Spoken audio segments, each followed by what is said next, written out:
Hello everyone. आज हम पढ़ेंगे पाठ 7 वेनसांग स्मृति संग्रहालय। रिक्शे वाले से नाम ठीक तरह उच्चारित नहीं हो पा रहा था। उसने कहा, यहाँ हंसवांग का महल है। मैं मुस्कुरा दिया। मैंने पूछा, जानते हो कौन था यह हंसवांग? अब की मुस्कुराने की बारी रिक्शे वाले की थी। बोला, साहब यह तो आप ही जानो। हम तो आप लोगों को जानते हैं। जहाँ बोलते हो रिक्शा घुमा देते हैं। लेकिन भाई यह महल नहीं है, म्यूज़ियम है। मैंने अपना ज्ञान बघारा। म्यूज़ियम होगा लेकिन देखने में तो महल ही लगता है। रिक्शे वाले ने अपनी विवेचना सामने रख दी। चीनी सहयोग से निर्मित। वास्तव में चीनी सरकार के सहयोग से निर्मित यह एक भव्य, स्वच्छ तथा सुनियोजित तरीके से निर्मित संग्रहालय है, जिसके माध्यम से वेनसांग को याद किया गया है। वेनसांग स्मृति संग्रहालय पहुंचकर मन प्रसन्नता से भर उठा। वह एक यात्री, एक विद्यार्थी, एक शिक्षक और एक इतिहासकार था, जिसने हमें इतना कुछ दिया कि कल्पनातीत है। उसकी स्मृति को ठीक इसी तरह संरक्षित किए जाने की आवश्यकता थी। इस संग्रहालय के निर्माण का मूल श्रेय नव नालंदा महाविहार के पूर्व निदेशक श्री जगदीश कश्यप को जाता है, जिनकी यह संकल्पना थी। लेकिन इस संबंध में भारत के प्रथम प्रधानमंत्री पंडित जवाहरलाल नेहरू तथा चीनी राष्ट्रपति चाओ इन लाई के संयुक्त प्रयासों को नज़रअंदाज नहीं किया जा सकता, जिन्होंने दो राष्ट्रों की परस्पर मैत्री भावना को इस अनुपम सूत्र वेनसांग के माध्यम से आगे बढ़ाया। इस परियोजना पर कार्य तो 1957 में ही आरंभ हो गया था, तथापि मुख्य भवन 1984 में बनकर तैयार हो सका। वर्ष 2001 में इस निर्मित भवन को नव नालंदा महाविहार को सौंप दिया गया, जबकि संग्रहालय का विधिवत उद्घाटन फरवरी 2007 में हुआ था। संग्रहालय का विशाल मुख्य द्वार। संग्रहालय का विशाल मुख्य द्वार पूर्वाभिमुख है तथा कांसे से निर्मित है, जो अपने मुख्य भवन से साम्यता रखने के उद्देश्य से उतना ही भव्य बनाया गया है। मुख्य भवन में चीनी संस्कृति और कलात्मकता की झलक दिखाई पड़ती है तथा भवन की छत का नीला रंग आँखों को सुकून पहुँचाता है। चटकीले लाल, स्वर्णिम तथा नीले रंगों के प्रयोग से द्वार तथा मुख्य भवन की दीवारों को सौंदर्य प्रदान किया गया है।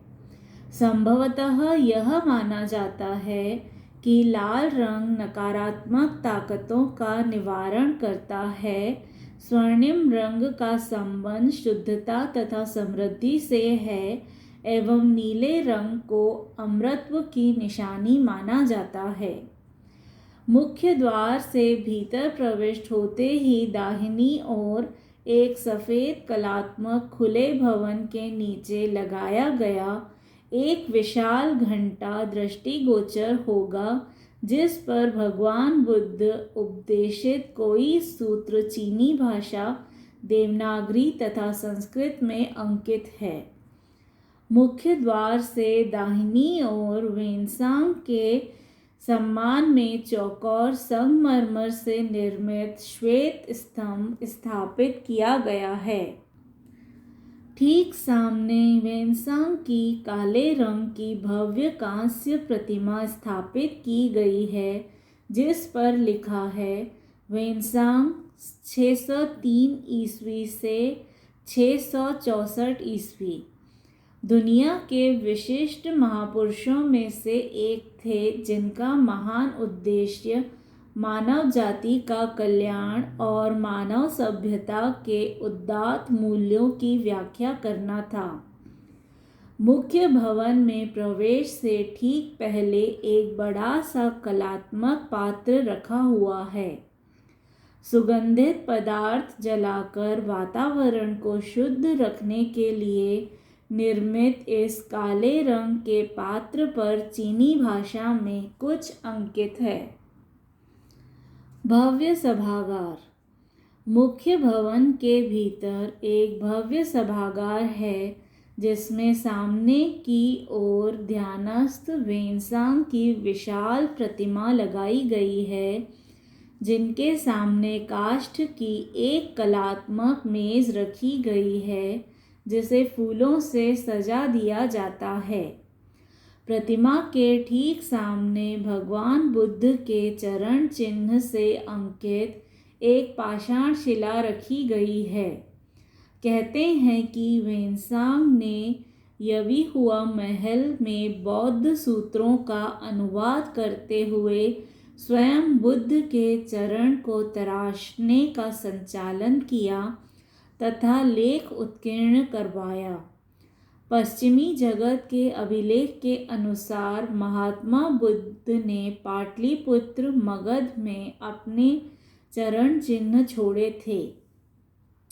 वेनसांग ने उस पवित्र पद चिन्ह की पूजा की तथा प्रतिलिपि बनाकर यवी हुआ महल ले गए थे। 1999 में यह शिला खोजी गई।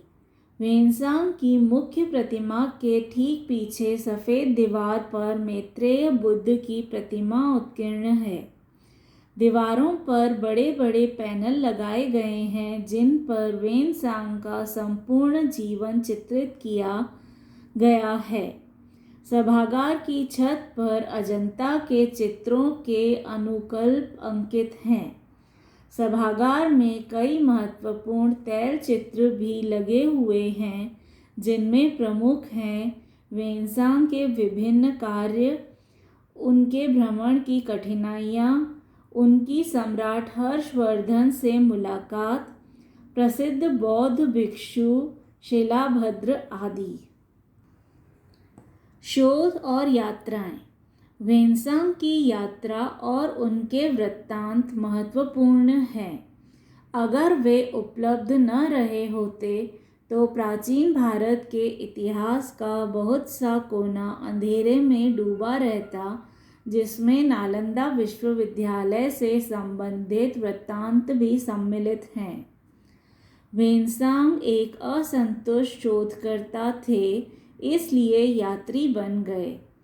चीन के होनानफू के पास जन्मे वेनसांग बौद्ध धर्म की ओर आकृष्ट हुए, किंतु और जानने की लालसा और उपलब्ध ज्ञान से असंतुष्टि उन्हें भारत खींच लाई।